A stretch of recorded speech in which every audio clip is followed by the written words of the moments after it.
Further, we read in the Quran.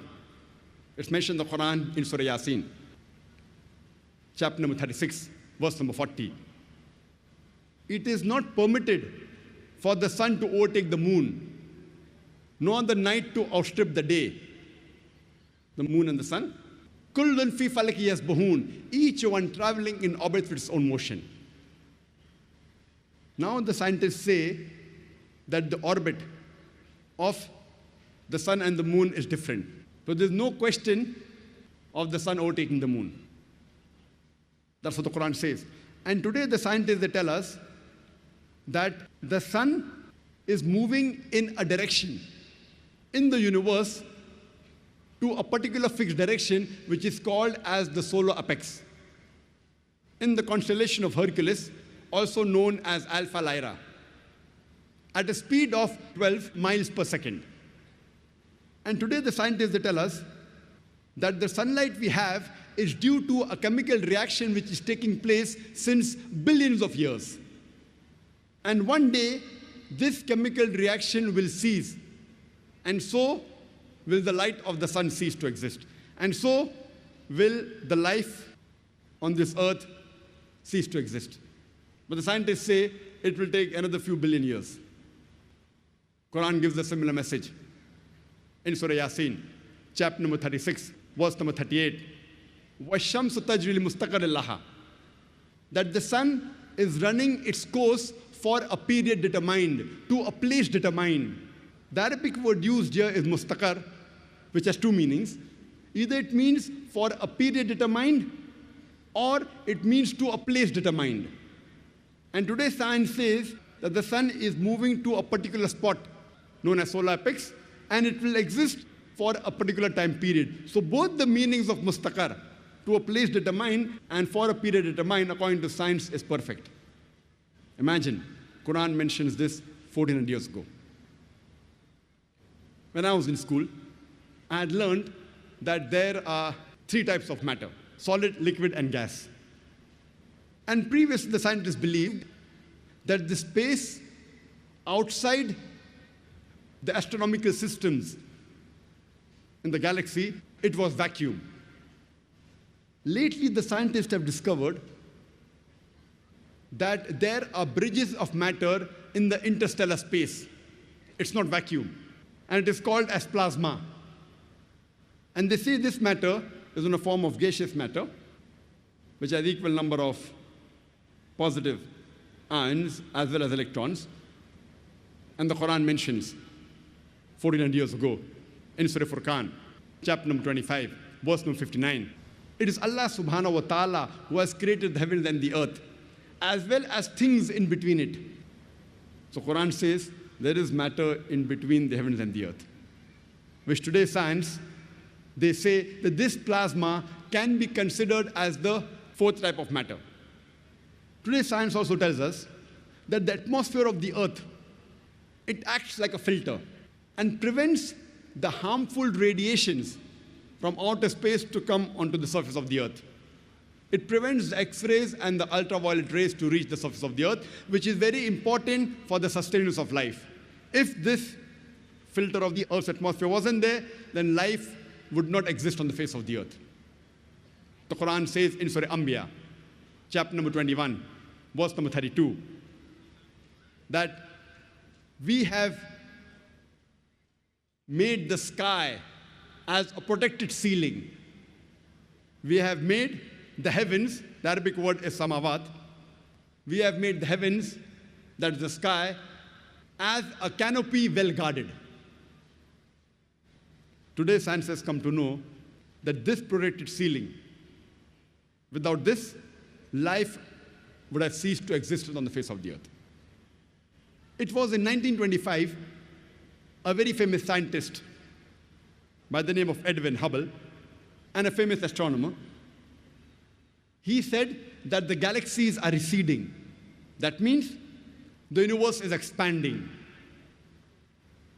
The Quran mentioned 1400 years ago in Surah Dhariyat, chapter number 51, verse number 47, that we have created the vastness of space. The Arabic word musyun means vastness or the expanding universe. The Quran mentions 1400 years ago that the universe is expanding, which we have come to know recently, 80 years back, 90 years back.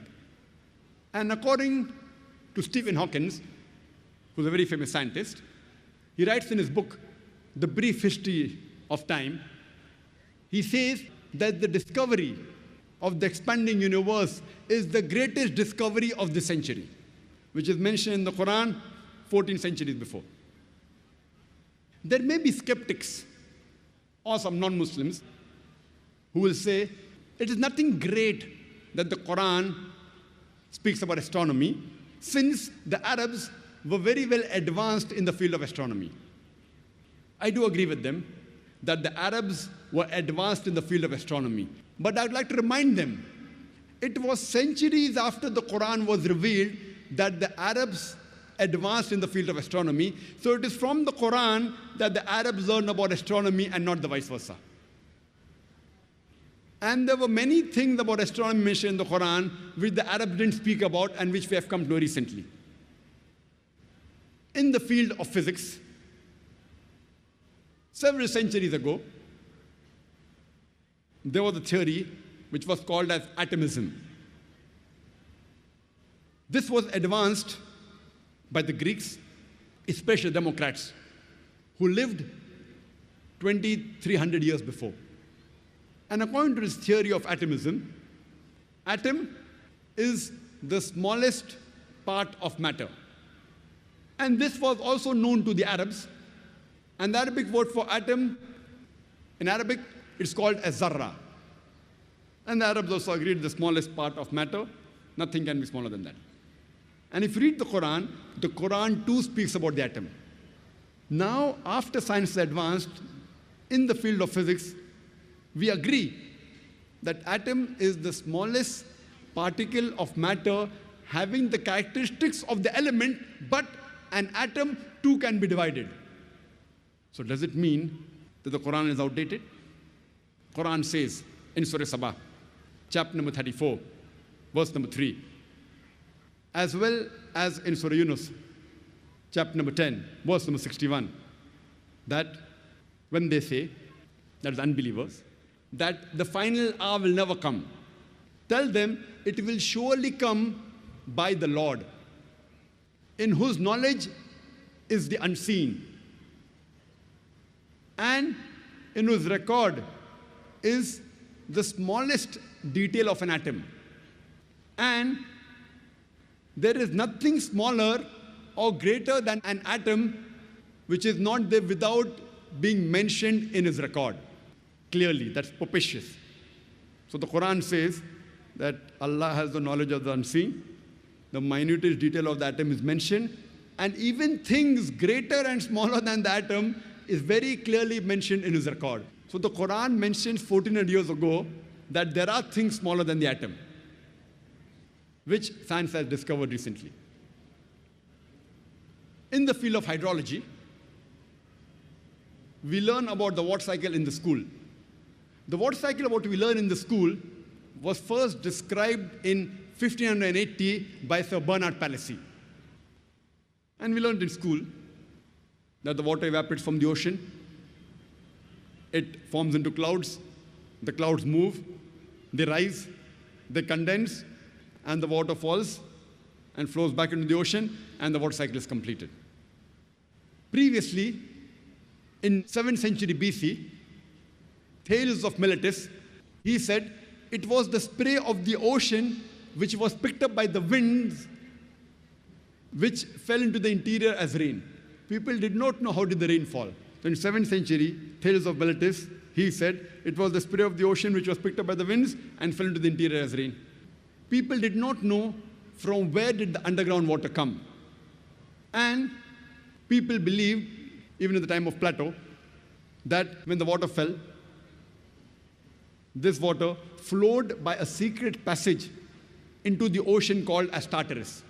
People did not know from where did the underground water come. So they thought it was the pressure of the winds on the water which forced the water into the interior. And even till as late as 17th century, People and great thinkers like Descartes believed in this theory. Even in 19th century, people believed in the Aristotle's theory that the water evaporated from the earth and cooled in mountain caverns which fed the springs. Today we know that the underground water is due to the seepage of the rainwater. And Allah says in the Qur'an, in Surah Zumar, chapter number 39, verse number 21, seest not thou that it is Allah subhanahu wa ta'ala who sends down water from the sky and causes it to soak in the grounds, causes springs in the ground, and then causes sown field of various colors to grow. Quran mentions in Surah Rum, chapter number 30, verse number 24. It is Allah who sends down water from the sky and then gives life to the earth after it is dead. The Quran says in Surah Mu'minun, chapter number 23, verse number 18, it is we who send down water from the sky, and we can store it, and we can even drain it easily. The Quran says in Surah Hijr, chapter number 15, verse number 22, that we cause fecundating winds. The Arabic word used is lawaki, which is the plural of laqaha, coming from laqi, which means to fecundate, which means to impregnate. We cause fecundating winds. We cause winds to impregnate, and then the water falls from the sky. And today we know that science tells us that the pollen is picked up by the winds and it impregnates the clouds. And the second type is the clouds, they join together. Then there's lightning and water falls from the sky. A similar message of hydrology and water cycle is mentioned in Surah Nur, chapter number 24, verse number 43. It is Allah who makes the clouds to move gently and then causes them to join, then makes them into a heap, and then water emerges from the sky. Quran says in Surah Rum, chapter number 30, verse number 48, that it is Allah subhanahu wa ta'ala who makes the clouds to rise, then makes it into fragments, and then water falls from the sky. The Quran speaks about the water cycle in great detail. The Quran says in Surah Tariq, chapter number 86, verse number 11, وَسَمَاءِ ذَاتِ الرَّجِ, which means by the capacity of the heavens to return. Besides the sky or the heavens acting like a protected ceiling, besides reflecting all the unwanted dangerous rays back into the space, it also returns back the water evaporation. What the water evaporates from the ocean, the sky, it sends it back onto the earth. And the Quran says in Surah Nur, chapter number 24, verse number 43, that we cause water to fall from the sky, from mountains of clouds. And when we're traveling in an aeroplane wasn't there 14 years back, and when we look at the clouds below, we see it is like mountain of wool. The clouds, they appear as mountains. Imagine, Quran mentions that 14 years ago. Quran describes the water cycle in great detail in several verses. Besides the several verses I quoted, there are many other umpteen number of verses which speak about the water cycle. It's mentioned in Surah Araf, chapter number 7, verse number 57. In Surah Rad, chapter number 13, verse number 17. In Surah Furqan, chapter number 25, verse number 40 and 49. In Surah Fatir, chapter number 35, verse number 9. In Surah Yasin, chapter number 36, verse number 34. It's mentioned in Surah Jashia, chapter number 45, verse number 5. In Surah Qaf, chapter number 50, verse number 9 and 10. It's mentioned in Surah Waqia, chapter number 56, verse number 67 to 70. It's mentioned in Surah Mulk, chapter number 16, verse number 30. You can go on only quoting the several verses of the Quran which speak about the water cycle. You can only give a talk on hydrology and water cycle in the Quran. In the field of geology, and the geologists today, they tell us that the radius of the earth on which we live is approximately 3,750 miles. And the deeper layers, they are hot and fluid. It cannot sustain life. And as you keep on going superficially, it keeps on getting cooler. And the superficial crust on which we live, it is hardly less than 30 miles in thickness. And the geologists, they tell us there are high possibilities that this superficial crust on which we live, it can shake. And today the geologists tell us, they talk about the folding phenomena, which gives rise to mountain ranges. And because of this folding phenomena, and because of this mountain, there is stability on the earth. The Qur'an says in Surah Naba, chapter number 78, verse number 6 and 7, we have made the earth as an expanse. Wal jibala autada, and the mountains as stakes. The Arabic word autad means stakes or tent pegs. Like how we put a tent peg into the ground, we see only a small portion on the top, the major portion goes deep into the ground. So the Quran says the mountains are like tent pegs. And today science tells us that the mountain has got deep roots. And the portion we see on the top is only a small portion, like the tip of an iceberg. The major portion of the iceberg is in the water, and only a small portion is here on the top. And science tells us that the mountains are put firmly on the earth. And Quran gives this message 400 years ago. In Surah Naziyat, chapter number 79, verse number 32.